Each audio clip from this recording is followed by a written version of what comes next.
Undisturbed calmness of mind is attained by cultivating friendliness towards the happy, compassion for the unhappy, delight in the virtuous, and indifference toward the wicked. A quote by Patanjali, a Hindu author, mystic, and a philosopher who is believed to have lived in the 2nd century BCE. Called also as Gonardiya or Gonika Putra, he authored several books, famous among which are the Yoga Sutras and the Mahabhashya, an ancient treatise on Sanskrit grammar and linguistics based on the Ashtadhyayi of Panini. Hello, my name is Malathi, and this is my show titled The Impressive Emperors. Here we talk to women leaders to understand what it takes to become a leader, to understand the journey from within, the journey to becoming a female leader with a higher purpose. Life is a roller coaster of excitement and challenges. While excitements are welcome, we often find it a challenge to face the challenges. Life is so full of challenges, and no one is exempt from them. By learning to accept them and face them head on, one can learn a lot of life lessons and become more content or satisfied with life. Our today's guest, Ms. Beena Kuttiparambil, comes with 25 plus years of experience in the field of adolescent development and participation, reproductive health, HIV/AIDS, and child protection. She possesses a deep understanding of program development, program management policy, and research. She has a strong experience in managing teams, building strategic partnerships with governments, national stakeholders, UN agencies, NGOs, and academia for delivering program results, policy development, and resource mobilization. She takes life's ups and downs in her stride and faces life as it comes. She strongly believes in the possibilities and always trusts the goodness of people. She is proud to be a woman, a daughter, sister, mother, and a friend to many. Join Beena and me as we discuss about her strengths and eventually let's understand what makes her the impressive empress. Good evening, Beena. Hi, how are you? Good evening. I'm doing well. How are you? Thank you. Yeah, I'm doing fine. Thank you. Thank you. Very nice to have you on our show titled The Impressive Empress, where we are talking to women from various fields. Thank you so much. Thank you for having me on your show. Thank you. Can you briefly introduce yourself, Beena? Let me start with where I am. So, currently, I work for UNICEF based in Bangkok. My main area of professional work is health and health related. I work on adolescent development and participation. But of course, in my professional area, you also have a very broad kind of portfolio where you work for policy development with the wherever we work in the government system. We also, on the other hand, really work with on the ground with people in the community, maybe to demonstrate project, give the best practices to influence again country's program. So it's a very interesting and amazing organization I work for. Personally, I think that's what you want to maybe hear. I'm generally a very happy, content person. Things cannot really shake me up very easily. So that's what I would say about myself. But of course, I'm a mother of grown-up graduate child. As much as I'm a daughter myself and as elder sister of my sibling, so I have kind of all the roles in my life. So I've been an active child. I'm very active in extracurricular activities. I'm trained classical dancer. In those days, my younger days, I have forgotten what the stage looks like now. Sometimes even at this stage and age, I get to go on to some of those performances where when you are outside the country, you are a part of the Indian community, and then you get to perform for a Diwali or an Onam or some festival. So that's been my second innings at this stage. But otherwise, yes, I've been active in various dance forms and debate clubs and extempors and all that. My school days, even leadership has been a part of my life. But then life is not always consistent. So things change. There are ups and downs in life. So you kind of take life in your stride. Yeah, that's a nice introduction, Beena. Thank you. And you mentioned all facets of a woman's roles, different kinds of roles that we all have.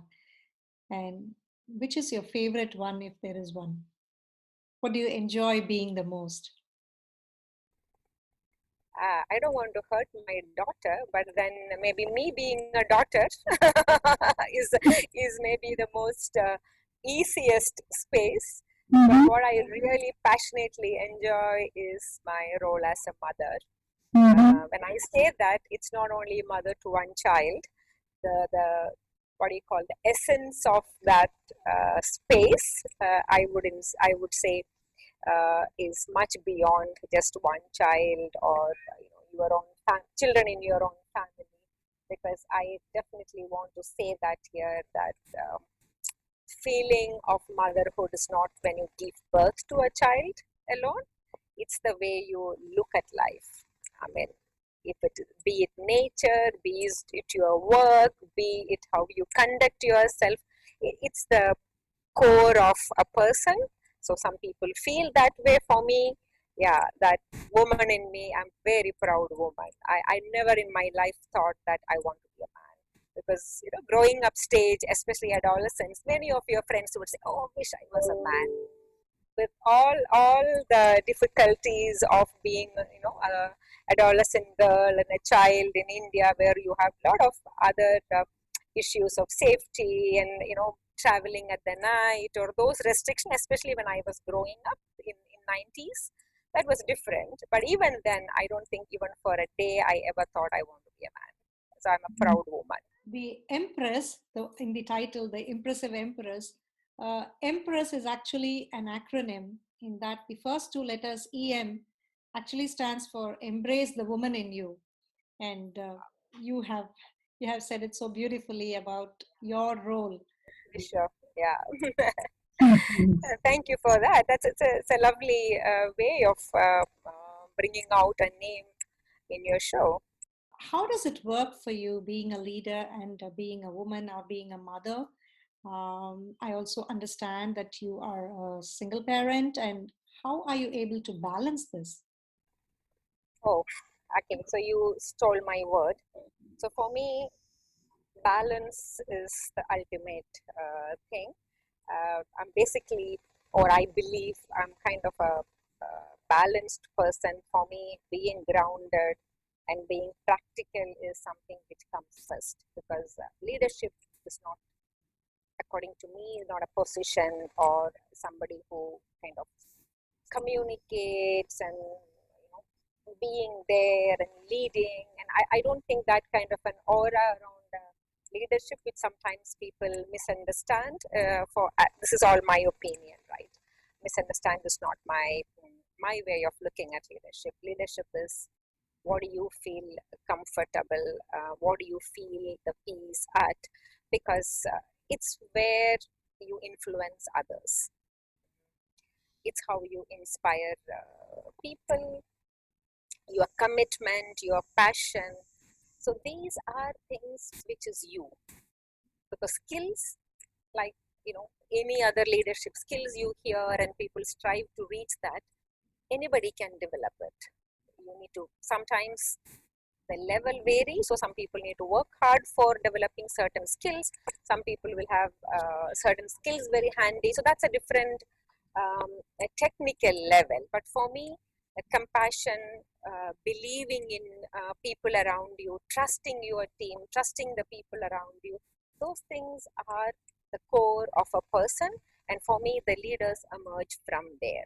So how you influence and how you help others get inspired by you, trusting you, and that gives the people around you the space to be who they are in their own natural self, and how you can kindle the creativity in people, the space for others. And for me, a good leader stands, watches, motivates them, people around you. And when something you think is not going right, that is when you step in. Not like you don't need to be always at the beginning of the line and keep marching forward. You can also be at the side, you can be at the back, you can be in the middle, depending on who, where wants your support and nudging, and then you nurture them. So for me, the leadership is not only working space. In a house, visibly, especially in a patriarchal society, you may think the man is the leader there. But then a person comes and gives some money there, or uh, just fulfills the responsibility, doesn't mean that the leadership is it with that person. The woman who is running the family with what they have, woman who's managing those children, their timing, other members' timing, their own self-development, all lot of things is managed or multitasked by a person. And I think for me, that is where the leadership is. It's a person who brings things together, get people to function peacefully, stay peacefully. I think that is the leadership. So for me, women are ultimate leaders. You don't need to be marching in a company on top of the ladder. Great. I like it. Yeah, bringing things together and getting them to work is the primary function of a leader. And yes, women, uh, Absolutely. absolutely, yeah, women excel at it Yeah, oftentimes. I thought they inspire people around in a different way. I mean, that is why maybe women's collectives are very successful. If you look at everywhere, when they come together, there's a lot of joy, a lot of give and take, a lot of support to each other. So I think those are the qualities which go a long way. The compassion is what they go a long way, and how, if all that comes together and if you can put it for the betterment of the society, that is ultimately there. So even if it's a company, if it's a commercial organization, they produce products for betterment of the society, fine. A mother works for the betterment of the children, family, and she works for the betterment of the children. So every walk of your life, I think you are a leader if you really do things with a lot of sincerity, passion, and truthfulness. I think that pays. Hmm, great. Very nicely said. So, you have also been moving a lot in your career. What were the challenges that you had as a mother? I would look at it as more of excitement, because as you mentioned also, with early stages in my life, I happen to be a single mother, and it's not easy when you have a small child who has seen death, in their life very early, to manage that insecurity and balance. Because before I really got into work with the UNICEF, I had the support of the family. We used to stay together, so she had a lot of support. But of course, with the life changing, and when I had this very, in a way, demanding and much more responsible job compared to a part-time or a much more easier timing and easier job I was doing at my early stages of my life, to balance my family life, it was different. So for me, moving was an exciting space in a way, because initially maybe escapism, because when you move out of the space where you were with the family, and then when you lose somebody in life and then you move away from that space, nobody know you are a single person, or you are recently become single, nothing. So everybody treats you just like another person. There is no sympathetic eye, and I really like that. So my first move was very, very, very comfortable in a way, though I was not moving to a very comfortable part of India, with respect to all the states in India. But in early 2000, I worked, or in 2000, I worked in UP and I worked in Bihar.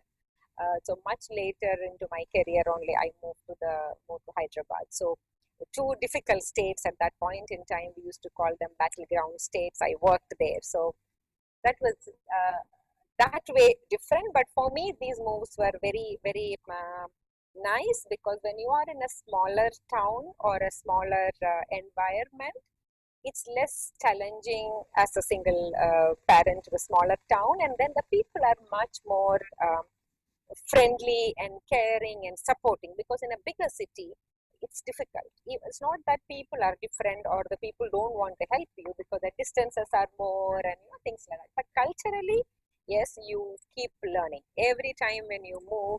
The language, how people behave, like even from looking for houses to stay, I still remember, I mean, 20 years ago, you can imagine how, or 15 years ago, how I mean, young I was at that point in time. And so people would look at me and say, okay, you want to hire a house, rent a house, stay with a child alone, with a house help. And, people would be very skeptical. How do you manage? How do you do? But I think it's a lot of support from colleagues, friends, your family.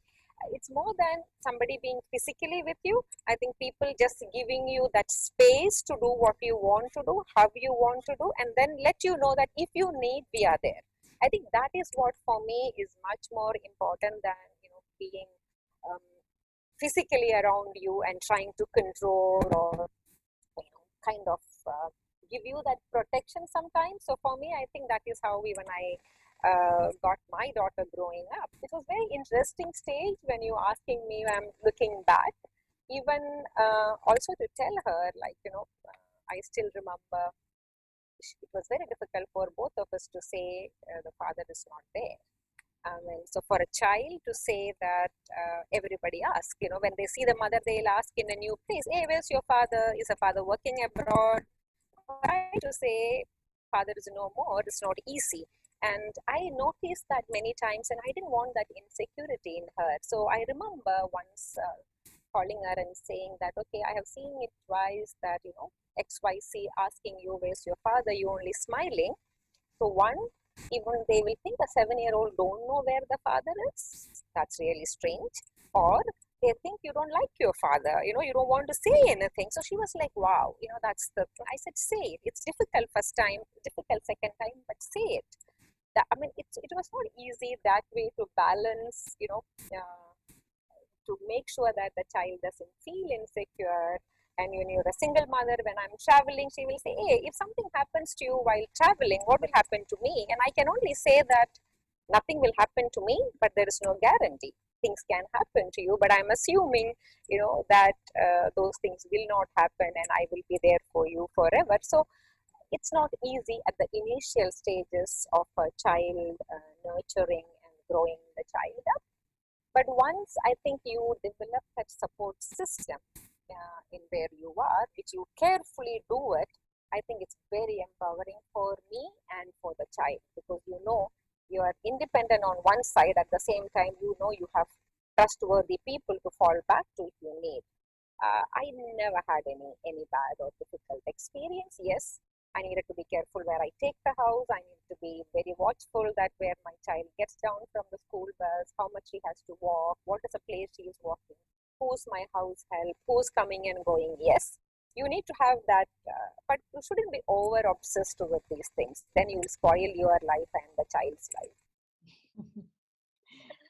Very true. Yes, yes. Every child, especially for a girl child, if you can make them independent, confident of handling things on their own, I think that's the best thing parents can give. The best gift from the parents to their children. Yeah. Give them the personal space and Help them make decisions.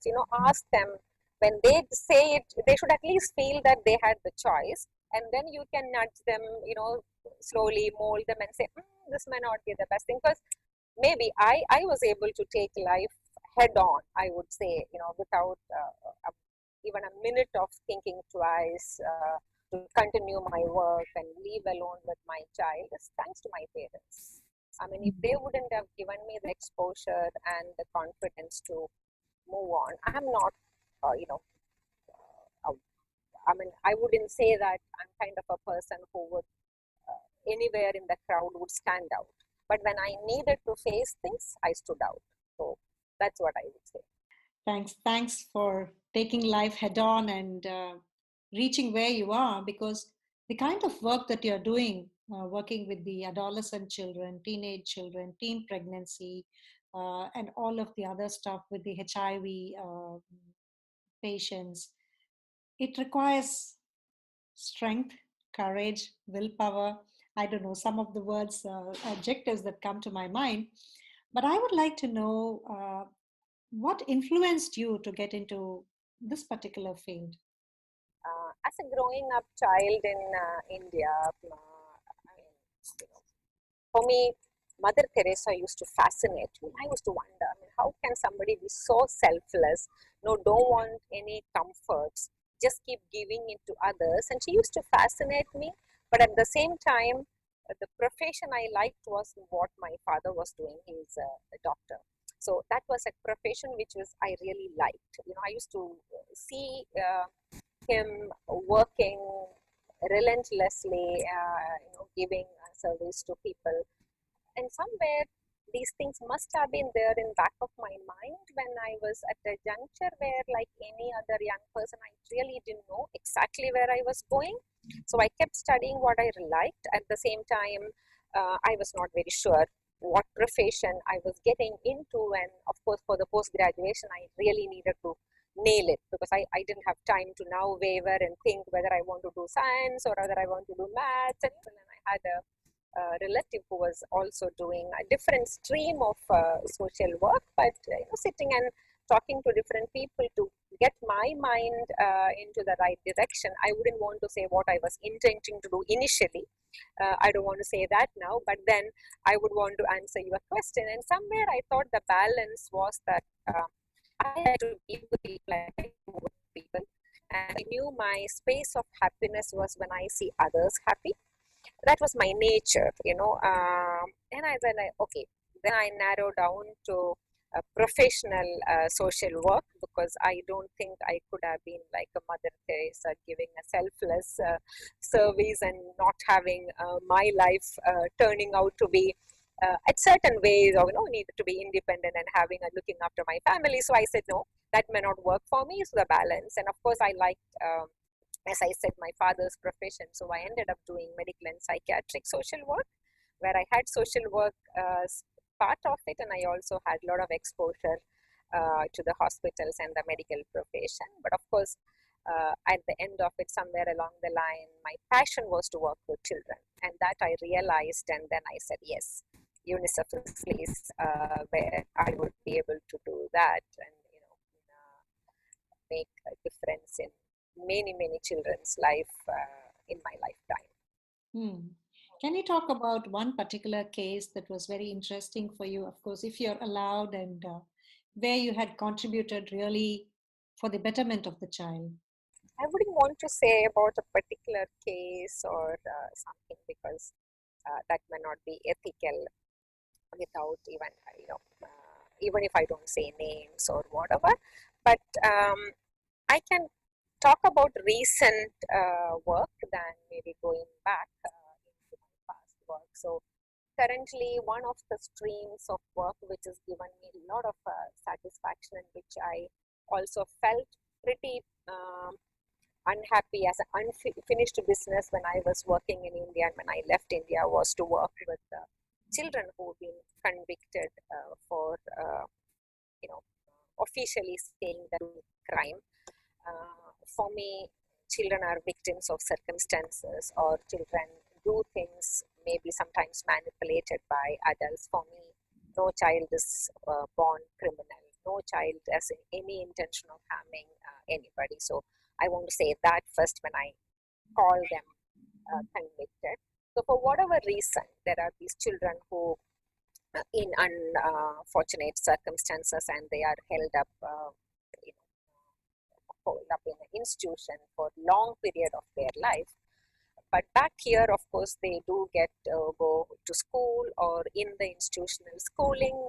There are vocational training facilities and things like that. But then somewhere these kids don't get to develop to their full potential for sure, because they are in that kind of a situation. So one good work which I could say that is to we reached out to some of these children along with how we reach out to the school children and other children. And one of the key areas of work I do here is to develop path to employability for children, because not all above 18-year-olds getting a similar job. Not everybody is doing post graduation, or there are children who drop out even after school.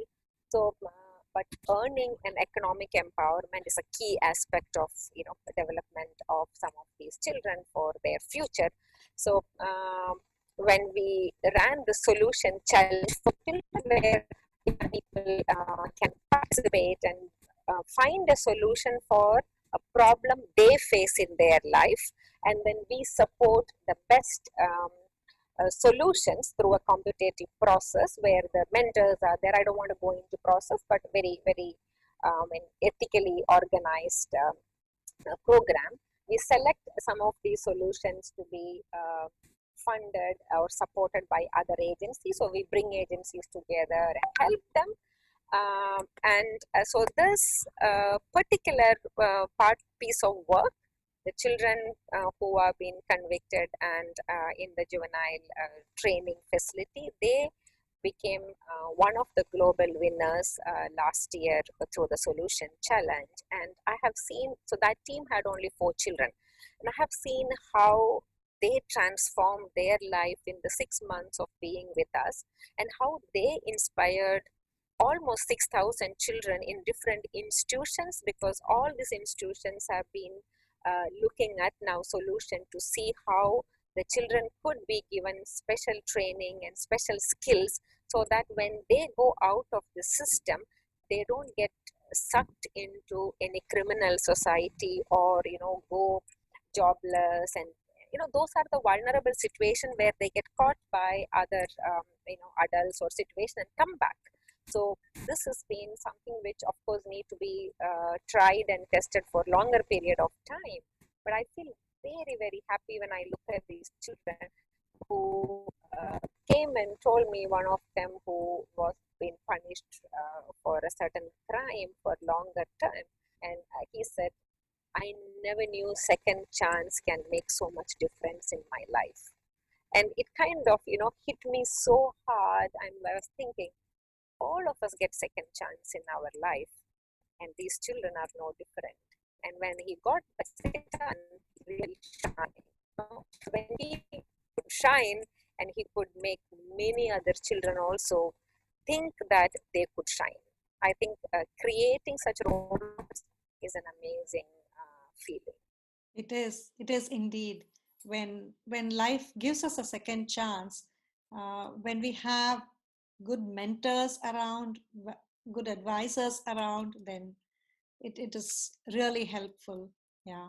I don't know why. I mean, sometimes you do get opportunities, you do get chances in front of you. Maybe everybody is not getting it. I don't know what to call it, whether it is nature, destiny, or God, or people want to call it different names. But yes, that is true. Sometimes some things happens to you, and then you get a second chance. But that's amazing. Yeah, it is. It is. I mean, I'm really happy for the wonderful work that you're doing, trying to elevate people, I mean, elevate children of all. So, and helping them have a second chance in their lives. That's what we would do, because most of us would want to reach children who are unreached, because that's one of our key objectives. Not that we do work in education, we do work in health, we do work to take policies forward, we do work in child protection. So there are different streams of work we do, but end of the day, every child needs to get an equal chance. So that's the basic principle all of us work on. I mean, here I have a question from one of our listeners. Ramya from Netherlands has asked this very lovely question. We see a lot of such children, and they are kind of stigmatized. And how, I mean, how do they kind of, once they get the second chance, as you call it, how do they just go out to the society, and how does the society accept them? How do they handle their psychology or anxiety issues? And how does the family handle all of that? Wow, that's like a lot of questions. So maybe I would start with the last one. So how do families handle that? Yes, there are professional support families can take in terms of developing parental skills or skills for guardian. When again I say parental, like somebody like me who's a single parent, but there could be a child who don't even have both the parents, or there could be a child who is living with the guardian. So whoever is the adult in the child's life would definitely need to make a conscious parenting effort. There's no doubt about it. We can't just leave things to chance. There has to be a conscious effort in nurturing children for sure. And their first job should be to give them an environment without any stigma or judgment. So I could have a past, you could have a past, but then if you are going to be judgmental, people around you, that's going to increase the self-stigmatization, because any child going through such situation will also be self-stigmatizing. I can talk about children living with HIV. It's so difficult to work with them because they have stigma themselves. Even if you don't discriminate, they come with that thinking that, oh my God, people are going to judge me. If I'm going to be going to the hospital, people are going to be judging. Maybe people are judging them, of course, but some people are not judging them. So it's a societal construct which is already there, as you rightly asked. So for me, it's very important for adults around the children to be open, to be non-judgmental, and giving them that environment to grow to their potential. So for me, that's important. All the kids come with certain potential, and you need to get them to their maximum potential. There is nothing less than that one child should be getting. So that's the key for me. Second is, importantly, there is a lot of professionals available. I mean, everywhere, psychologists, psychiatrists, you have teachers as counselors, or there are a lot of trained people who need not be a psychiatrist or psychologist at that level, but there are a lot of people whom we can train or already trained as the first point of contact, who can identify a problem in a child before it becomes an issue. It's very easy for a teacher to notice the change of behavior in a child. An active, happy, outgoing child, if suddenly becomes quiet, or suddenly not start doing homework, or suddenly become absent-minded, these are the things you can notice.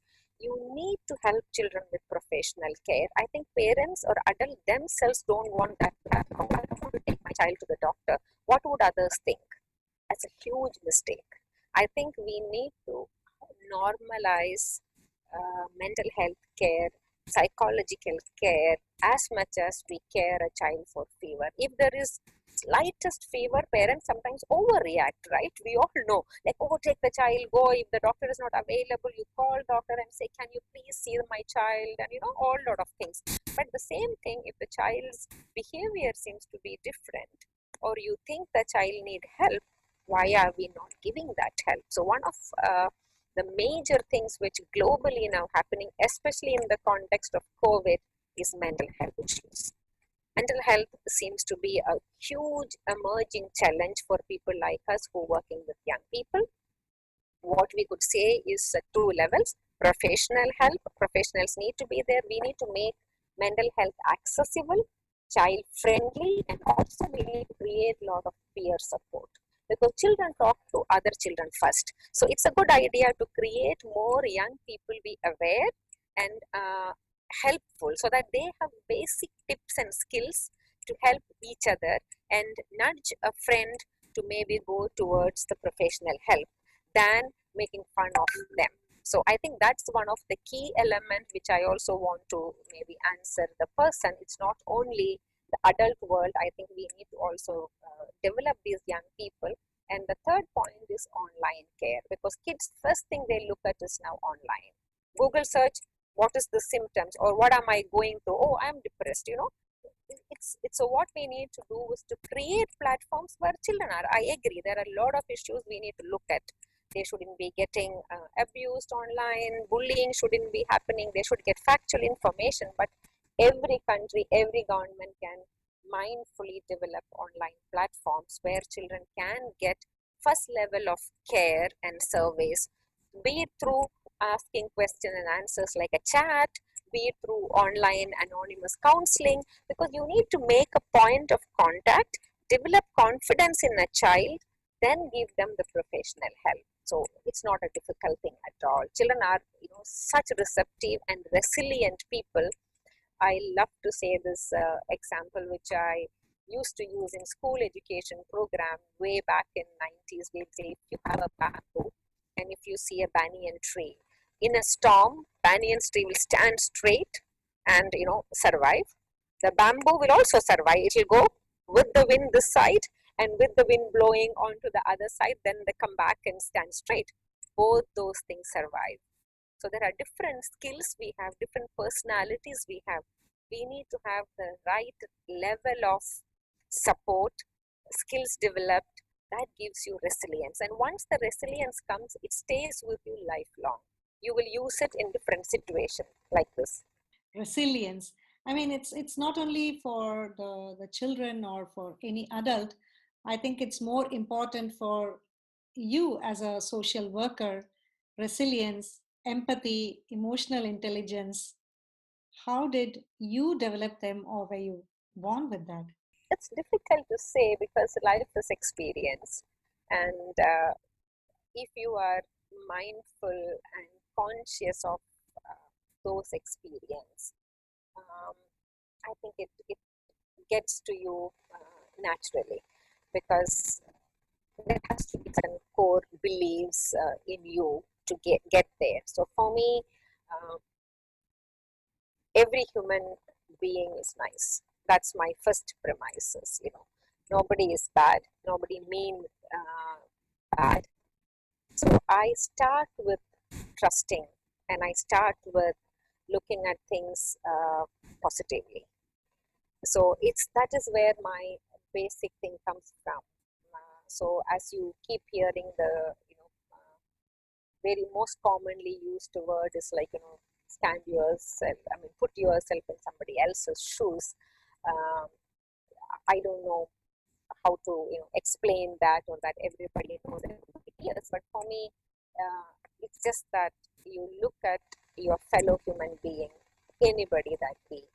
First thing is with the trust and positivity, because all of us behave in a certain way because of circumstance.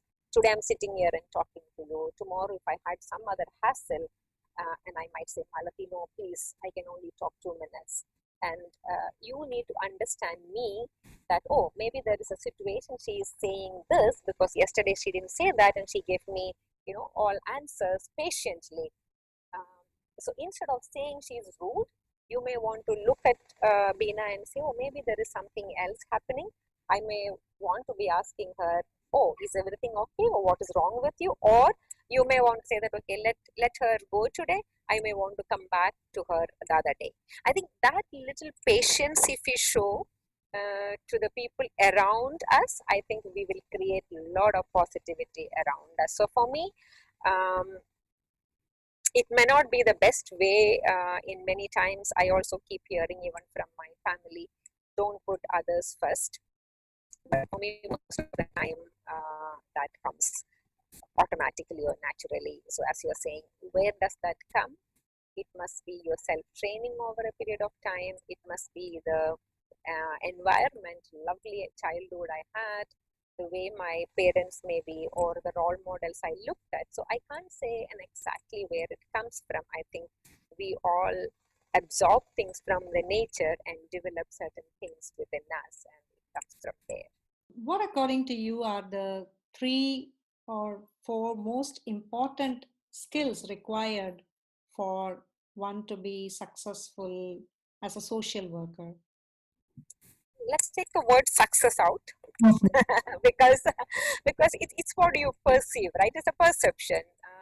So for me, I would want to say what makes a person maybe happy or be at peace with yourself. For me, the success is when you are at peace with yourself and you are in a space of happiness and say, yeah, this is what I am happy about, or this is what I would enjoy doing every day, day in and out. What is that? One has to be constantly learning. For me, that's one of, there could be many, but what is coming into my mind at this point in time is that one has to be constantly open to learning. I think none of us can say that, oh, I am, technically best there. No, I think that's something which I would tell, especially developmental professional. I mean, I call myself as that because social work sometimes is misunderstood in many ways. So the developmental professionals, I think, we need to be, or any professional need to be constantly learning and willing to change.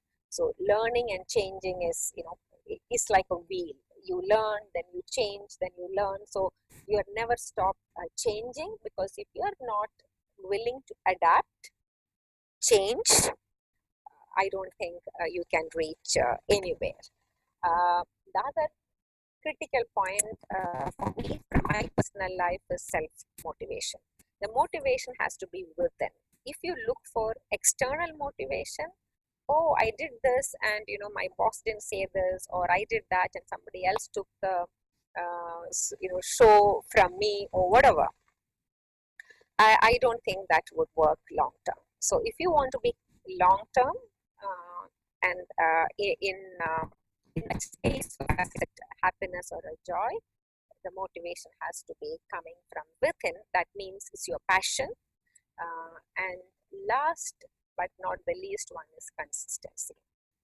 I think one has to be consistent. When I say consistent, it comes up with the word for me, perseverance, because life is not easy. Professional life is not easy. You will have personal life, professional life, a lot of things going on. You need to be like,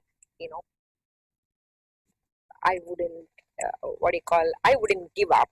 I'm going to try my best till I find a solution.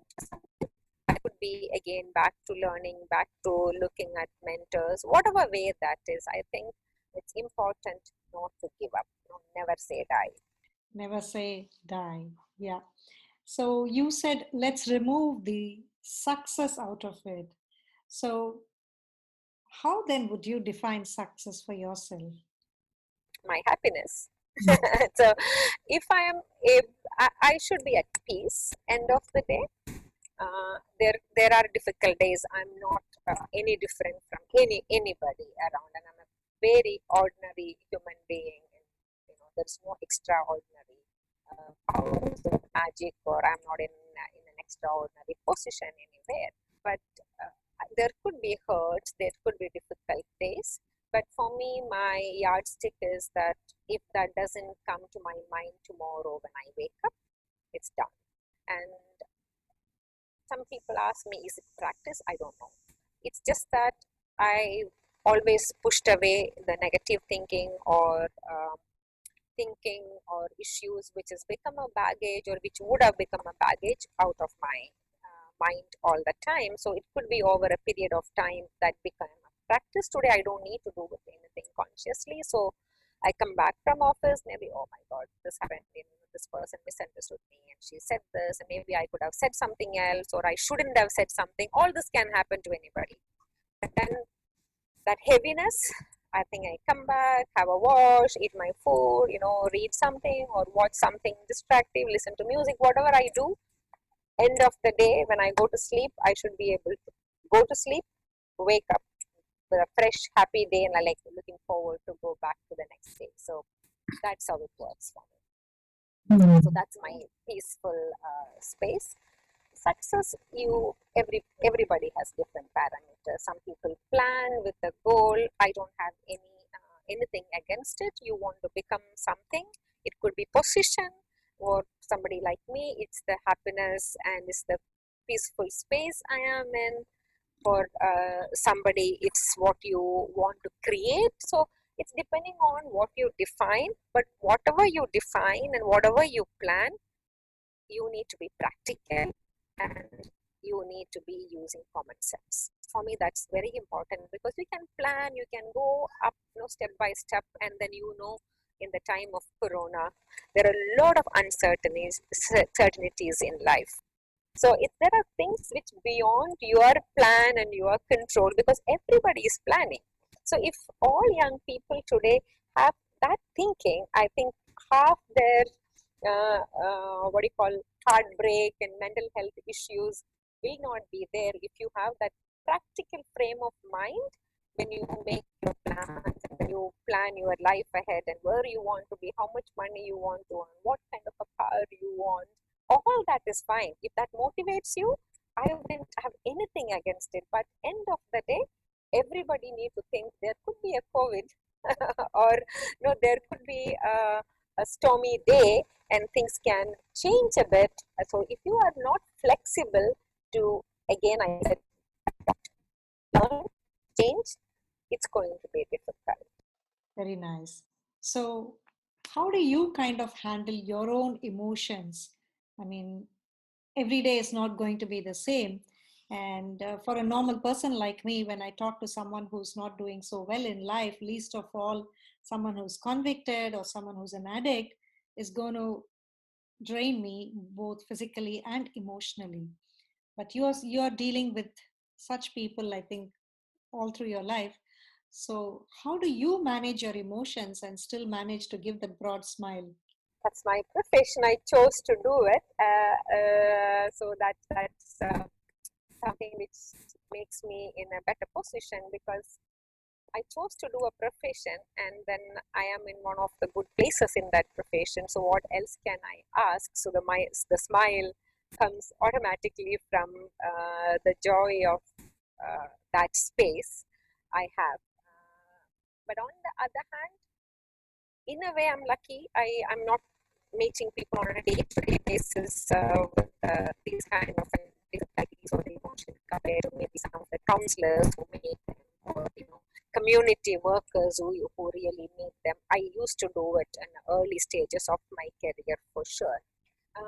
As I said, it's not easy. It's difficult to handle sometimes our own emotions and handle others' emotion because it will affect you if you are a compassionate person and if you have empathy or all those emotions would come in. But end of the day, we all need to also understand that what you can do is the best you can do. Not all of us can change everything. Not all of us can make a difference in every aspect of everybody's life. So we do our best. As I said earlier, that's the key thing. You do your best, don't give up. You keep striving for it and not to let it go. But at the same time, people in every situation also need to do best what they can do. Because there's no point in comparing you and me and then I say, oh, Malti has that. That's not going to help. I need to compete with myself and say, okay, this is what I have. What can I get out of this or what can I give out of this? I think that kind of practical application, if you do, otherwise it's difficult to survive in any profession where you work with human being. If the doctors were to go into depression every time a patient dies, you will have more depressed doctors than depressed patients. So I think it's also the people, right? I mean, you will only do what you can do. I also sometimes tell myself, life gives you what you can take. So that's my standard way of telling myself. I'm not saying it's as a philosophy, but I keep saying myself, yeah, I can take it. That's why I get it. Now, the same way I can handle that emotion. That is why I'm going there. If I can't handle, I would run away from this profession. I wouldn't stay in there. So I think that's kind of professional training and certain things which you develop over a period of time, going through that experience, and then you mature with your age and practical application of what you've been doing. So you reach a space, but you do get emotional. There are definitely, when I see children maybe in a better place, I get more emotional. My eyes fill when I see them doing well, and I'm like, wow, you know. So I think that's my strength. Hmm. Wonderful. So, is there a difference in the way women work and the men work in your profession? Uh, I wouldn't say that it's because of man or a woman.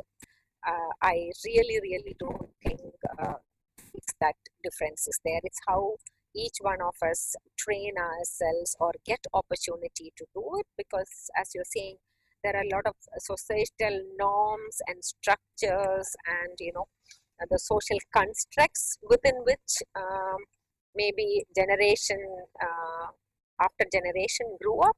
So people may be put into certain boxes to say that, oh, this is not a profession for men. But I don't see that in where I work, organization like ours. There are a lot of men and women. But it's very interesting also, if you look at, there are certain jobs within the organization, women seem to be opting for more, or women are more. These are also again things which need to change and slowly changing, because sometimes people think if I take up a certain type of job, it's easy for me to balance. I think I go at the same time, I handle XYZ task, and I can go back and look after my family. So it's a choices sometimes women make, the choices the society has made for us. uh, we need to break that. I'm sure it is changing slowly, but I think it's there in every one of us. As a woman, I would say that it's we who need to change. Don't wait for others to give us that sanction or a space or ask us to change. There is always a point when you reach. I think everybody breaks that, but different people have different threshold, you know. So it's like some people keep on taking, and there is a particular day or a time, then you'll turn around and say, I'm not taking this anymore, right? I'm sure all those who are listening would be thinking in different days in their life. Some people would go on more longer, and then one fine morning it's like, I don't care, I'm going to break this chain or this cage I am in, or this cliche which I've been put to, I'm going to break it. So for me, yes, it's there in the profession in certain levels of work. More women seems to be there, but opportunities are, I would say, there for us to make a difference, and we should do it. Society is changing, but it's not roses even now. There is definitely in every walk of life there is certain level of imbalance, but I think we should take our opportunity. Opportunities are aplenty, and it's up to the individual to make use of them and realize their full potential. Yeah, to their situation, I wouldn't say that you need to break everything and run it. It's left to you. As I'm saying, we all need to have our reference point of what is happiness for us. I think that is where we need to operate. With that, I would like to conclude this wonderful discussion that I had with you. Lot of insights into the kind of qualities that one needs to bring to be able to reach a certain level. Taking a cue from you, I wouldn't want to use the word success. So to reach, Sorry, I didn't mean it that way, because sometimes sometimes you take life forward, but sometimes I also think that life propels you. It's not that always you take it forward. So one need to understand that uncertainty of life, and that's the beauty of life. I mean, if I knew my tomorrow, if I know 5 years from now what I'm going to be, like, would it be exciting? So for me, that is where I said, I don't want to define success, because today's definition of my success will change tomorrow when something changes. So that's what I would say. Life sometimes takes you forward, uh, but sometimes you take life forward. So it's depending on what that circumstance. Yes, yes, very beautifully said. So, thank you so much, Beena. I wish you loads of happiness in Thank taking your you. life forward the way you want it to.